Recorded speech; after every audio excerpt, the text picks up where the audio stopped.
Ողջույն Մարկ,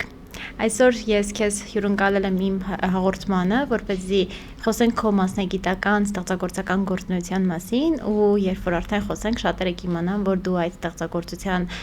հեղինակն ես, ինչպես նաև ունես բավականին շատ երգեր, երաժշտություններ, որոնք որ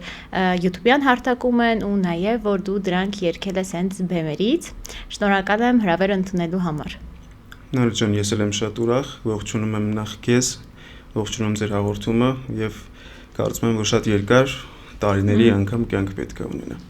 Շնորհակալ եմ։ Նախ սկսենք մանկությունից։ Արդյոք մանկական տարիքում դու մտածում ես, որ լինելու ես երգիչ, երգահան, թե մանկական տարիքում դրիվ այլ սպասելիքներ ունեիր ապագայից։ Եթե մի քիչ անկեղծ ասեմ, ընդհանրապես չէր մտնում պլանների մեջ երգելը, քանի որ շատ մանկուց միշտ սպորտով եմ զբաղվել, ֆուտբոլ, ավելի հարվածային սպորտեր, հետո ժամանակի ընթացքում ստացվեց այնպես, որ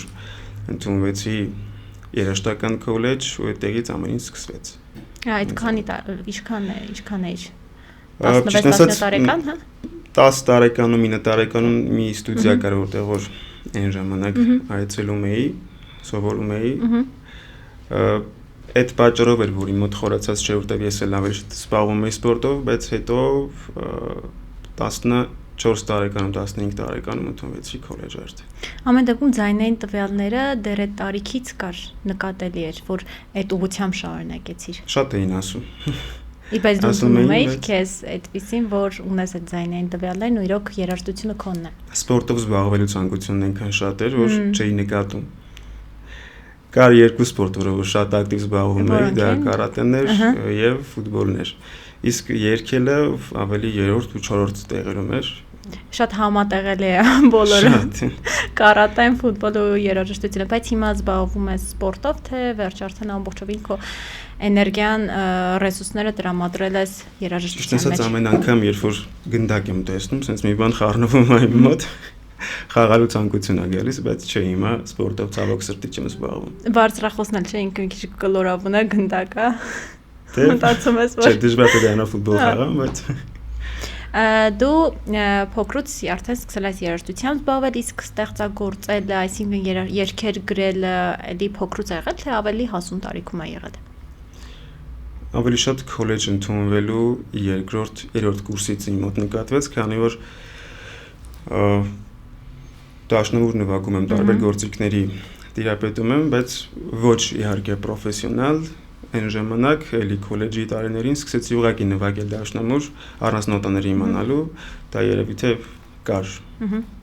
իմ մեջ ու ժամանակի ընթացքում ավելի բացահայտվեց, սկսեցի արդեն ուսումնասիրել նոտաներ, ակորդներ, ավելի ամեն ինչ դնել հիմքերի վրա եւ սկսվեց ավելի հստակ ստեղծագործել ինձ մոտ։ Ես օրինակ մտածում եմ, որ բոլորը ձայն ունեն, լավ, բոլորը չասեմ, մեծամասնությունը ձայն ունի, ուղղակի մարդիկ կան, որ այն ձայնը մշակված չէ, մարդիկ կան, որ արդեն մշակված է, նույնիսկ երբ որ ինչ-որ մի բան երգում են, երաժշտություն ստացվում է իրենց մոտ, դա երևի պայմանավորված է նաև սլուխի հետ։ Օրինակ, քեզ մոտ ո՞նց է եղել դա ամեն ինչը, շատ ես ջանք գործադրել, մշակել ձայնը։ Իրականում ես միշտ երբ որ պարապում եմ մարդկանց հետ, աշակերտների հետ եւ այլն։ Միշտ ասում եմ դա, որ ցանկացած մարդ ձայն ունի։ Մի ուրիշ հարց է ինչքանով է դա մշակված եւ մի ուրիշ ավելի կարևոր հարց է ինչքանով է տաղանդավոր մարդը։ Որտեւ լինում է կամ տաղանդավոր, կամ չի լինում տաղանդավոր։ Իսկ տաղանդավորը ձայնի հետ կապված, թե որ օրինակ մարդը սլուխ ունի, լսում է, ընկալում է երաժշտությունը։ Եվ Միանշանակ, եթե նայում ենք սևամորթ երգիչներին, իրանց ոչ մի բան պետք չի, իրանք ի ծնե երգում են,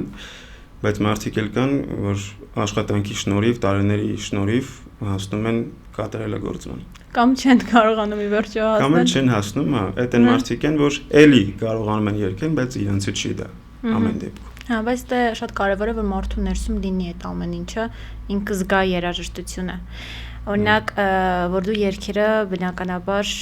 լսում ես կամ երգում ես, բնականաբար դու այդ ամեն ինչը զգում ես։ Քո մոտ ինչ զգացողություններ են առաջանում։ Ոնց ես դու այդ ամեն ինչը տեսնում, պատկերացնում ու զգում։ Ճիշտ ասած, էմոցիաներն ու զգացմունքները առաջանում են բեմում եղած ժամանակ, մինչև բեմ բարձրանալը ամբողջը մարզումներ են ինձ համար։ Իսկ էմոցիոնալ դաշտը ստեղծվում է ոչ թե միայն երգչից կամ մենակ հանդիսատեսից, այլ իրանց կոնտակտից։ Եթե իմ համար միշտ շատ բարդ է եղել, ու կարծում եմ շատ նաև երգիչների համար, երբ որ դու դուրս ես գալիս բեմ, դու պետք է 3 րոպեվա մեջ կարողանաս նախ պատմես, նախ էմոցիա ցույց տաս ու կապես հանդիսատեսին քո հետ, քո պատմության հետ։ Դա ամենաբարդն է ինձ թվում արտիստի համար։ Հա, իսկապես շատ բարդ է, ես դե չեմ երգում, բայց որ կողքից տեսնում եմ ոնց է ամեն ինչը լինում, թեկուզ մենք հանդիսատես լինելով, մենք զգում ենք այդ ամեն ինչը ու շատ հետաքրքիր է, հենց երգիչը որպես կատարող, ինքը երևի կրկնակին է զգում այդ ամեն ինչը ի տարբերություն հանդիսատեսի, երևի հենց բարդությունը դրանում է կայանում։ Ես միշտ ասում եմ, որ երգելու համար շատ երգել պետք չի, որտեղ բեմը եթե էմոցիա է, նշանակում ավելի պատմել է, ավելի բացատրել է, քանի որ հանդիսատեսը եկել է ինչ-որ բան տանելու քեզնից։ Էմոցիա, չգիտեմ, ժպիտ, ուրախություն, տխրություն կամ հիշելու ինչ-որ մի բաներ, այդ ամբողջ պատասխանատվությունը երգչի վրա է, ու ինքը 3 րոպե ունի ընդամենը դրա համար։ Դրա համար եմ ասում, որ ամենաբարդը ինձ թվում է հենց դա է բեմում, կապել հանդիսատեսին քո հետ։ Իսկ առաջին անգամ որ բեմ դուրս եկաք, ինչ էր լարվածություն էր, թե առաջինն է, դե բնականաբար առաջին դեպքում ինչ լարվածությունը կա, թե լրիվ ուրիշ զգացողություններ ունեիք։ Ճիշտ ասած առաջի բեմի ժամանակ եւ լարվածությունն էր մեծ եւ պատասխանատվությունը, քանի որ մեր մեծ մայստրոյի երգն էի կատարում հենց իր նվագակցությամբ Ռոբերտ Ամիրխյանի մասին է խոսքը։ Այն ժամանակ քոլեջում որ սովորում էինք ինքը գալիս էր ուներ իր ամերիկային սաստավը, կոպիտ ասած, ու մեզ հետ միասին համերգների էր պատրաստվում։ Իմ առաջի բեմելը եղել է այդ ժամանակ 2015 թվականին 11 տարի առաջ։ Մայստրոյի նվագակցությամբ եւ կրկնակի եռակի ես այդ ժամանակ չէի հասկանում շատ ինչի մասին է խոսքը, քանի որ եւ լարվածությունը առաջի բեմի եւ մայստրոյի լինել եւ երգի պատասխանատվությունը որ պետք է ներկայացնել, որտեղ իր երգերը ներկայացնելը հեշտ չի, ով որ երգել է ու իր ներկայությամբ երգել դա կփաստի կրկնակի եռակի քառակի անգամ բարդ էր, հիմա որ հիշում եմ այն ժամանակ չէի պատկերացնում, բայց հիմա հիշելով հասկանում եմ, որ իրոք մեծ պատասխանատվություն էր։ Բայց հիմա արդեն եթե նույնը կատարեք, մի քիչ լրիվ ուրիշ ձև կլինի։ Այդպես սովորեք այդ երգերը։ Մայստրոյի երգերը իմ կարծիքով հենց տարիքի ու տարիների հետ է կապված։ Այսինքն այնպիսի երգեր է, որ ինչքան տարիները անցնում են, այդքան ավելի լավ ես կարող հասկանաս այդ երգերը ու իմաստով ավելի լավ ես կարող ներկայացնել։ Դրա համար կարծում եմ, որ այո, տարիքը շատ մեծ կապ ունի այդ երգերի հետ։ Այսինքն գիտակցություն։ Ոնց կզգաս ու ոնց կներկայացնես։ Հետո գիտակցության մակարդակներն է մարդու փոխվում, այն ժամանակ լրիվ ուրիշ ձև էր, հիմա լրիվ ուրիշ ձև է։ Իսկ երգերի հետ կապված նաև դուք ոնց որ երգեր եք գրել, ես ուսումնասիրել եմ, կուզենայի հենց դրանց մասին խոսենք, ոնց է ստացվում, որ ստեղծագործում եք, ինչ-որ մի բան է ձեր մտքին գալիս, թե ինչ-որ բան եք զգում այդ բառերը եւ այլն, ոնց է այդ ամեն ինչը ձեր մեջ ծնվում ու արդեն թղթին եք անցնում։ Ես չեմ խոսա պրոֆեսիոնալ երգգրողների մասին, չեմ խոսա սիրողական երգգրողների մասին, որովհետեւ ես կարծում եմ, որ երգ գրելու համար եւ պետք է հաշվի առնես ներկա պահին դաշտում ինչա կատարվում, քանի որ դու պետք է եւ գրես կոմերցիոն գործեր եւ պետք է ունենաս այն երգերը, որը քո սրտից է գալիս։ Ես ոչ ընդունում եմ, որ մենակ պետք է սրտից գա, ոչ ընդունում եմ, որ մենակ պիտի կոմերցիոն լինի, որտեղ եթե դու մտել ես այդ ուղղության մեջ, ուրեմն դու պետք է այդ ամեն ինչը հաշվի առնես եւ ըստ դրա ստեղծագործես։ Կան երգեր, որ կոմերցիոն վիճակի մեջ են գրված, ոչ ռաբիզային, այլ էստրադային շատ գեղեցիկ երգեր, որոնք որ մասսայականություն վայելում են այդպիսի ոճային երգերը, եւ կան իհարկե սրտից եկած երգեր, որը որ լինում է, որ էմոցիաների տակ նստում ես միասյունյակում ու ձեռքերդ ինքն սկսում աշխատել ստեղների վրա։ Բայց այդ երգերն ավելի հարուստ են իրենց էությամբ, որովհետև դա զգացմունքների, զգայարանների արդյունքում է, քան կոմերցիոնը, կոմերցիոնը կոպիտ ասած փողի համար է, իսկ այն ինչ որ զգացմունքներով է ծնվում, դա բնական է եւ մեծամասնությունը, եթե գնահատում է այդ ամեն ինչը, ավելի մեծ տարածում է ունենում նմանատիպ երգերը։ Ասում են կատակի կեսը լուրջ է, չէ՞։ Հա։ Հիմա այդ նույն մտքով էլ մի քիչ օրինակը բերեմ այս կողմի վրա, որ ինչքան որ ասում են կոմերցիոն, այդքան էլ էմոցիա կա այդ ամեն ինչի մեջ։ Մենք կարող է փորձում ենք անենք կոմերցիոն գործ, բայց ամեն դեպքում էմոցիա, ամեն դեպքում AI չի։ Հա։ Հիմա շատ է տարածված այդ ամեն ինչը, բայց երբ որ դու լսում ես AI-ով գրված երգեր, հասկանում ես, որ սա միանշանակ AI-ի ձեռքի գործ է։ Բանը հասկացվում է, որ մակերեսային ռոբոտ վիճակ է, երբ որ ես լսում եմ AI երաժշտությունը, հոգեկանս ոչ թե վիճակում այլ խանգարվում է, ու ես եմ այտենց մարդիկ կան իրենց համար օքեյ է AI-ով երգեր լսելը։ Ամեն դեպքում ճիշտ ես ասում, էմոցիա միանշանակ, երգ գրելը եւ մանավանդ բառեր գրելը։ Դրա համար որ շատ երգեր դառնում են հիթեր ժամանակի ընթացքում, որովհետեւ էմոցիա է փոխանցում ու ցանկացած մարդ լսելուց իրան է պատկերացնում այդ երգի մեջ։ Որովհետեւ բնականաբար երբ որ խոսքը սիրո մասին է, ցանկացած մարդ ապրել է եւ հիասթափություն եւ ուրախություն ու բնականաբար գտնելու է երգի մեջ իրեն։ Ու երաժշտության երգի ավելի ճիշտ մեջ շատ կարևոր է մարդու ձայնը, ձայնը չէ, որ լսում ես ու արդեն հասկանում ես, որ տվյալ մարդն է, ոնց լինի ձայնը մարդու ձեռագիրը, ձայնը շատ կարևոր է։ Ձեր մասով ասեմ, չկնախ երազ երգը, որ ես լսել էի, Թերեզան էր իդեպ միացրել, որ մենք լսենք, ես անընդհատ լսում եմ այդ երաժշտությունը, որովհետև ինձ ավելի հաճելի էր ոչ միայն երաժշտությունը, այլ ձայնը, որ այդ ձայնի մեջ ես գույներ էի տեսնում։ Ոնց օրինակ Մայքլ Ջեքսոնի երգերը որ լսում եմ, ես Ջեքսոնի ձայնն եմ լսում։ Հիմա իմ կարծիքով ձեր պարագայում էլ ձեր կոպիտ ասած բանալին ձեր ձայնն է, ու եթե շատերը լսեն ձեր երաժշտությունը, ինձ թվում է կհամաձայնվեն ինձ հետ։ Իրականում շատ մեծ ճշմարտություն կա այդ մտքի մեջ, որ ձայնը միանշանակ ամենակարևորն է երգչի համար։ Դե նաև արտաքինն էլ շատ մեծ կապ ունի, բայց ձայնը շատ կարևոր է, որովհետև ումա պետք է որ գեղեցիկ է, բայց չի հասնում, չի կպնում։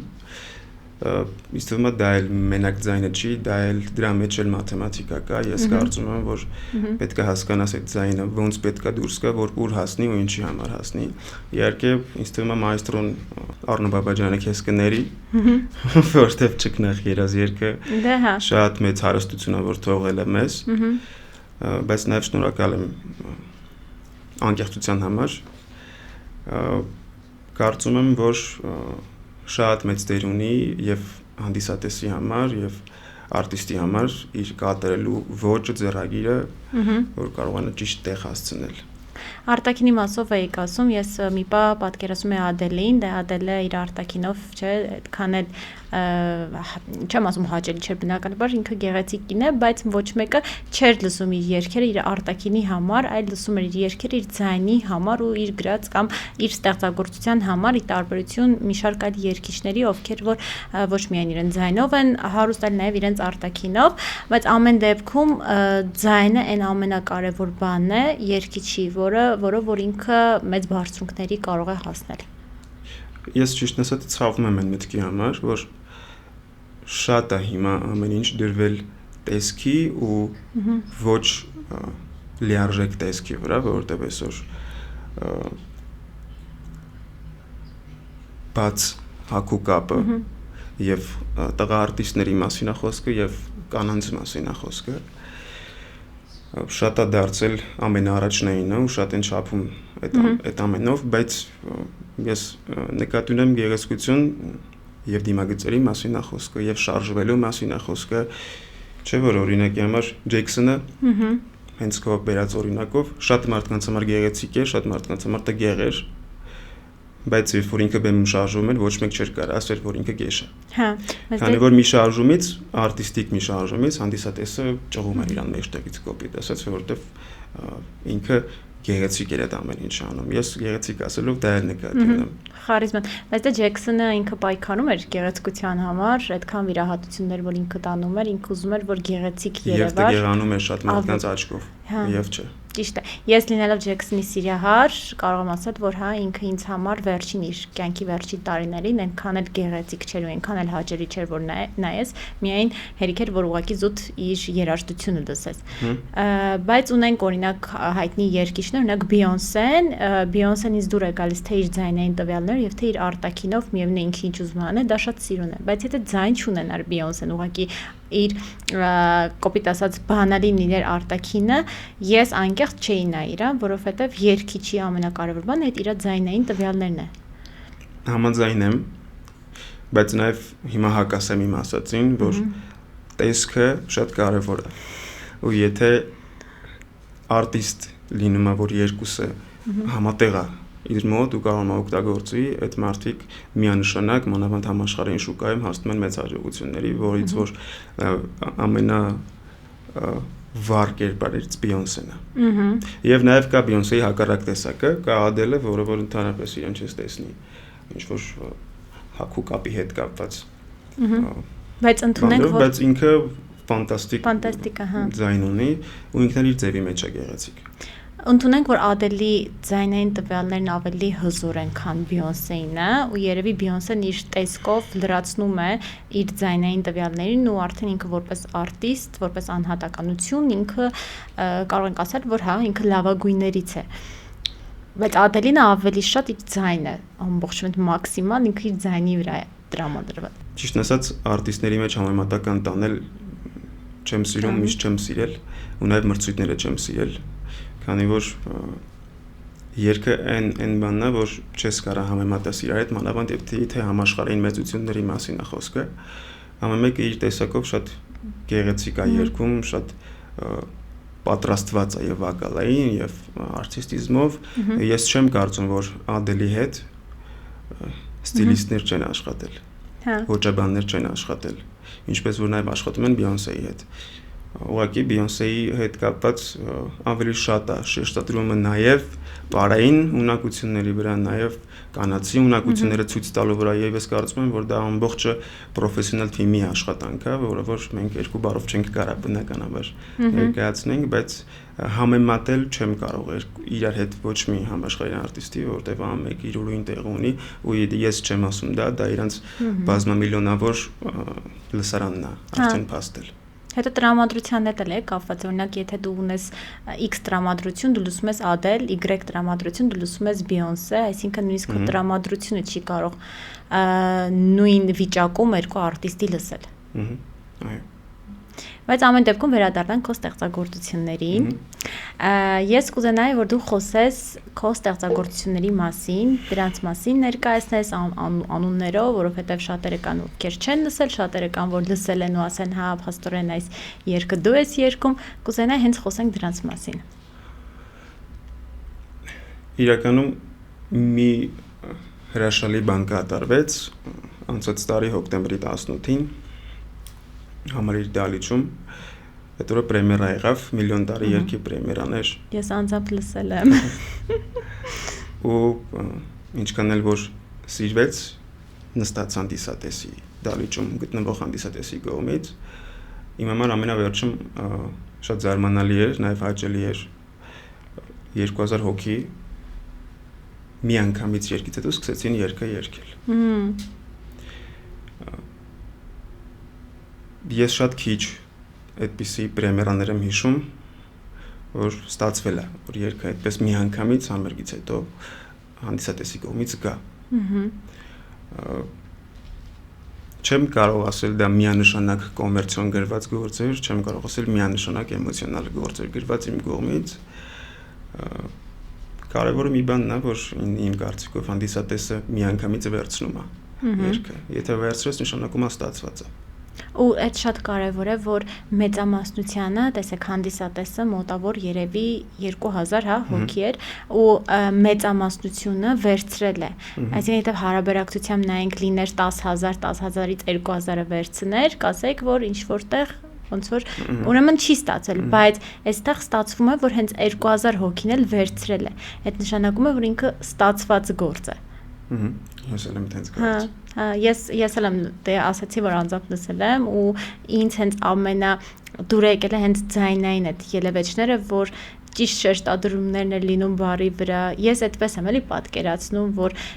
ձայնը գեղեցիկ է, երբ որ ճիշտ տեղում է այդ շեշտադրումները արվում ու այդ մարդու ձայնը, որ ամենամաքսիմալ սիրուն մասը կարող է ապահովել այդ բառերի վրա է։ Ոնց որ բառը բարի, չգիտեմ, ես այդպես եմ զգում երգերը։ Հետաքրքիր է մեկնաբանում ու շատ կարևոր բանի վրա է ֆիքսվում։ Շեշտը դնում, դա շատ կարևոր է, որ բառերը ճիշտ է տեղ հասնում։ Իսկ շատ քիչ մարդիկ են այդպես երգը ընկալում, այնպես որ դա էլ է յուրահատկություն, որ կարողանում ես տենց նայել երգին։ Հա, որովհետև կան երգիչներ, որ ես սիրում եմ իրանց, իսկապես սիրում եմ, բայց ոնց որ քթի տակ է երգում այդ երգիչ, ես չեմ հասկանում ինքը ինչ է ուզում իր երաժշտությամբ ասել, այդ իմ համար ոնց որ այդքան էլ անհասկանալի է։ Դրա համար պետք է լինի ճիշտ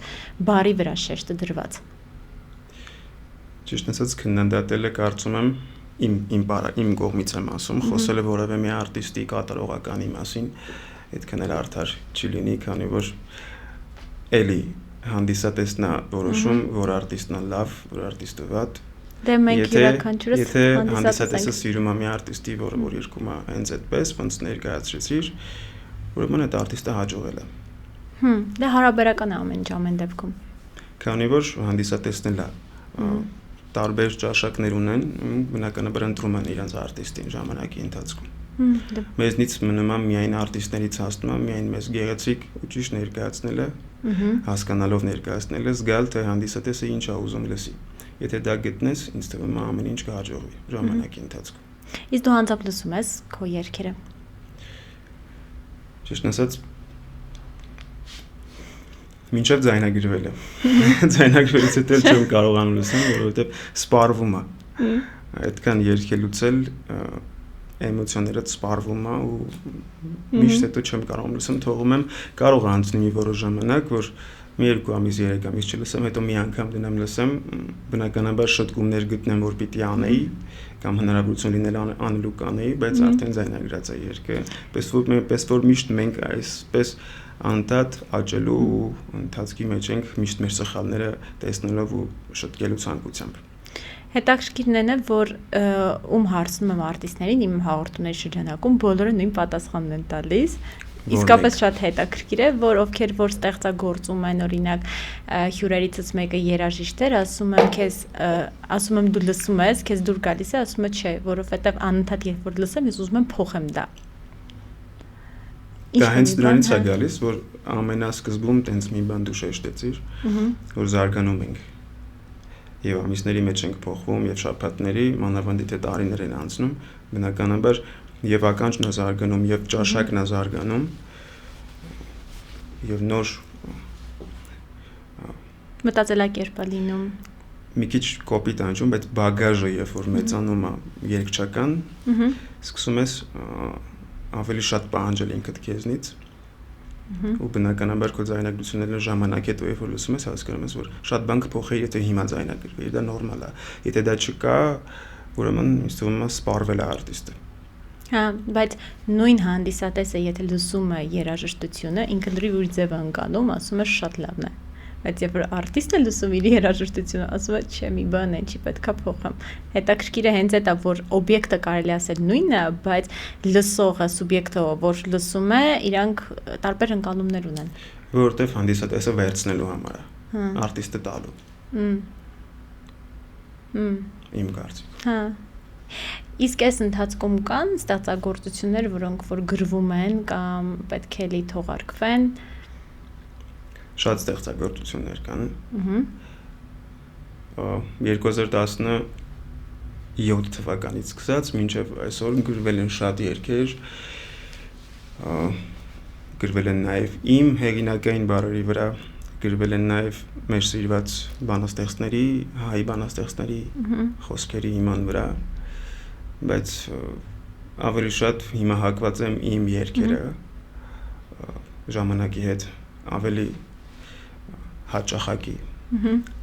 նվիրելու հանդիսատեսին ու պատրաստվում ենք մի հատ մեծ ճանապարհ անցնելու շուտով ոչ թե մի հատ պրեմիերա 3 ամիս դադար, պրեմիերա 2 ամիս դադար, այլ չէ, շատ հաճախ, բայց մի քիչ գաղտնիքները պահեմ ամեն դեպքում, բայց սպասվում է շատ մեծ ընթացք արդեն հեղինակային երգերի։ Բայց շուտով դուք ունեք մի մեծ նախագիծ, որի մասին հոկտեմբերին որ լինելու է։ Հա, կուզենայի խոսենք դրա մասին, որ շատերն էլ իմանան, ու ինձ թվում է մեծամասնությանը ծանոթ է ու կուզենան նորից մասնակցել։ Սիրված Երալեգենդ ֆորմատի մասին է խոսքը։ Երալեգենդը մեծ ճանապարհ ունեցավ անցած 2-3 տարիների ընթացքում ու շարունակում է ունենալ ու կարծում եմ, որ եթե մեր հանդիսատեսը մեր կողքին եղավ, կունենա շարունակական այդ ճանապարհը։ Այո, հոկտեմբերի 18-ին նշանակահորոր է անցած տարի ունեցանք այդ օրը համերգ համալիրում, բայց այս տարի արդեն Երալեգենդ է լինելու Մասուրյան, Ռոբերտ Ամիրխանյան եւ Արնո Բաբաջանյան։ Ֆանտաստիկ կոմպոզիտորների, համաձայն եմ, մեծանուն կոմպոզիտորների հրաշալի ստեղծագործություններ, կենթանի նվագակցությամբ, սիրված արտիստների կատարմամբ, բայց մի համերգ նշեցիր։ Ասեմ, որ հոկտեմբերից մինչև դեկտեմբեր ունենք 4 համերգ։ Ճիշտ ասած կարող ամսը թվեր այս բան մի փոքր ես ճիշտ չհիշեմ, բայց նոյեմբերի 7-ին ունենք եւս մի Երալեգենդ, արդեն ռոք Երալեգենդ, հայկական, Queen եւ Led Zeppelin։ Ես կգամ լայվ նվագակցությամբ, կրկին երգիչներով, այս թվում է արդեն հանդիսատեսը ծանոթ է մեր ֆորմատին, ամեն անգամ կարծում եմ իրենց համար պետք չի շեշտել լայվ նվագակցությունը, սիրված արտիստները բոլորը գիտեն դրա մասին։ Եվս մի հետարքիր համերգ ունենք նոյեմբերի 22-ին, Շարլ Ազնավուր, Արնո Բաբաջանյան եւ Կոնստանտին Օրբելյան։ Մի անգամ կարծեմ Հայկոն էր, չէ՞, Երալեգենդ Շարլ Ազնավուրն էր, Հայկոն ու Բաբաջանյան։ Այո, անցած տարի եւ նախանցած տարի ունեցանք։ Այս տարի արդեն Օրբելյանով Կոնստանտին Օրբելյան, Ազնավուր եւ Բաբաջանյան Երալեգենդով ունեցել ենք 2 համերգ մարտին եւ ապրիլին։ Իմիջայլոց շնորհակալություն մեր հանդիսատեսին, որ ապացուցում են ամեն անգամ, որ ճաշակով ու որակով երաժշտության պահանջարկը կա Երևանում, Հայաստանում եւ դա շատ կարեւոր է մեզ համար, երիտասարդ սերնդի համար եւ նաեւ ավագ սերնդի համար, որ չի մեռնում ճիշտ որակով երաժշտությունը միանշանակ շատ կարևոր է այն բոլոր նոր գեղեցիկ ոճերը, որ ժամանակի հետ գալիս են առաջ, բայց չենք կարա չհիշենք, չգնահատենք ու չկատարենք այն մեծ հարստությունը, որ մեզ թողել են մեր մեծանուն կոմպոզիտորները։ Ու իրականում ավելի շատ լսվում է հենց այդ երգերը, քան այս նորերը, որովհետև նորը մի քանի անգամ լսում ես ու անձամբ իմ մասով ասեմ, հոգնում եմ ու էլ չեմ շարունակում, որովհետև բովանդակությունն է ինձ համար կարևոր ու գաղափարը։ Այն ժամանակվա երգերը, երաժշտությունը ինքը շատ գաղափարական էր։ Հիմա ավելի երևի կոմերցիայի հետևից են ընկնում, հա, ստեղծագործում են միանգամյա ստեղծագործություն, որը մի անգամ լսում ես ու հաստատ, չգիտեմ, մի քանի տարի հետո էլ չես լսի։ Որտեվ հենց կոմերցիոնն է միտքը, որտեվ երբ որ դնում ես, որ միտքը դնում ես կոմերցիոնի վրա, միանշանակ երգը դառնում է հենց այդպեսի, շատ հեշտ հիշվող երաժշտությամբ, հեշտ հիշվող բառերով, ու դրա համար շատ արագ էլ այդ էմոցիաները անցնում են երգերի հետ կապված, իսկ ինչը խոսքը գնում է Ազնավուրյան երգերի մասին, Բաբաջանյանի եւ մեր սիրված կոմպոզիտորների միանշանակ էմոցիաներ դրված այդ երգերի մեջ ու միանշանակ մեծ սերունդ է կրթվել, ապրել, մեր ավակ սերնդից ավելի ավակ սերունդը եւ շատ ուրախ ենք, որ այդ երաժշտությունը եկել հասել է մեզ ու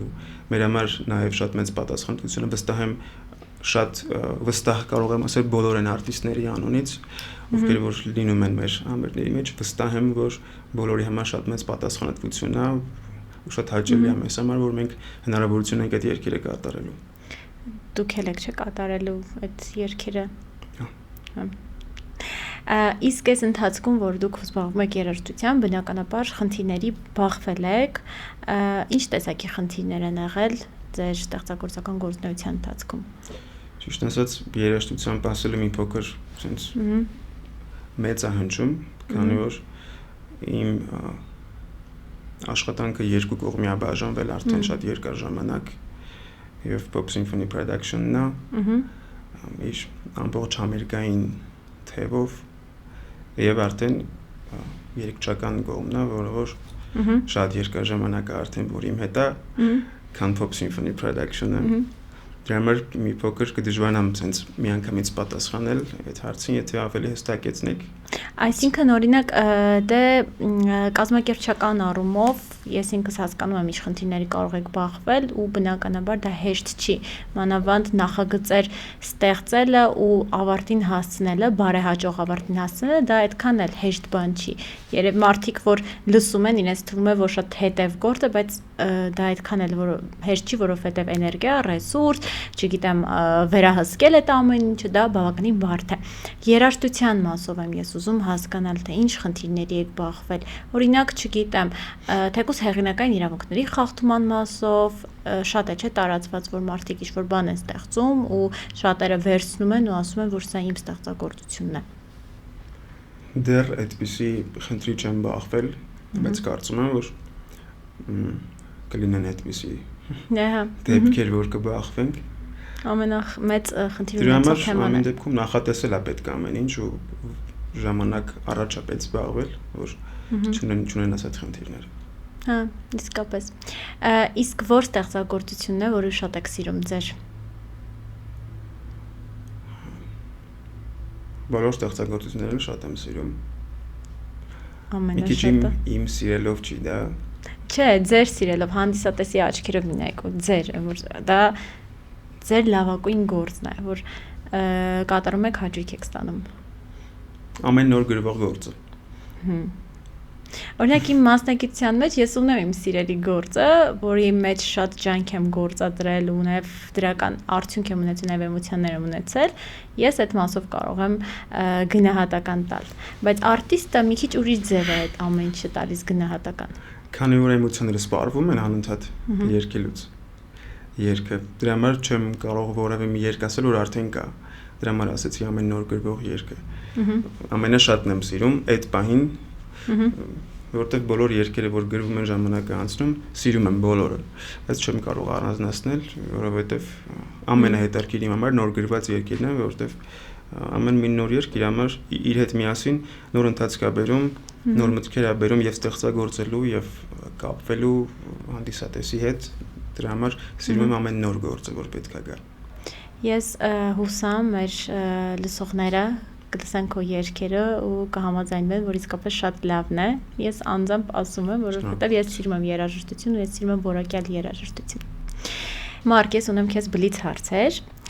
մենահամերգ թե համերգային ծրագիր այսինքն այլ արտիստերի հետ ունենալ կատարում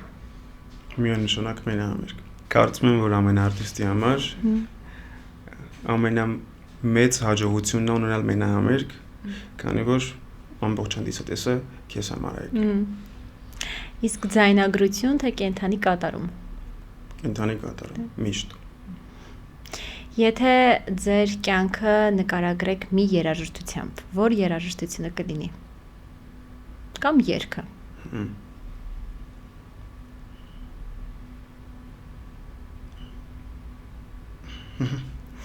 չկա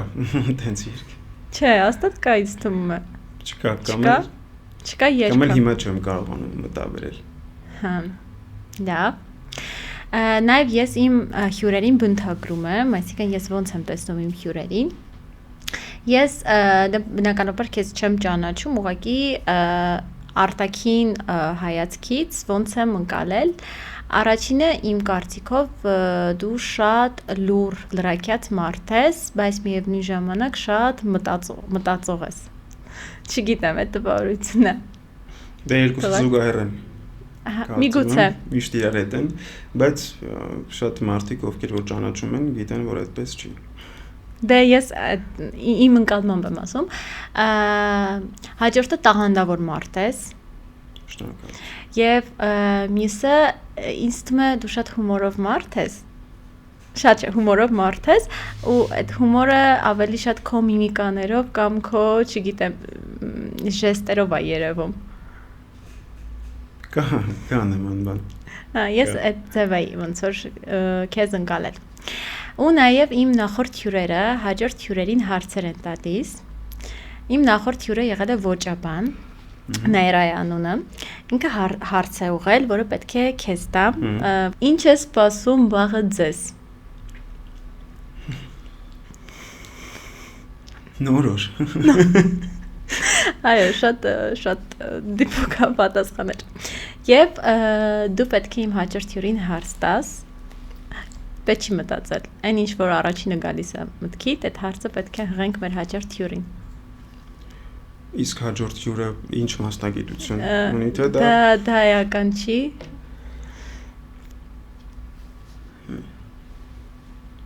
Լավ։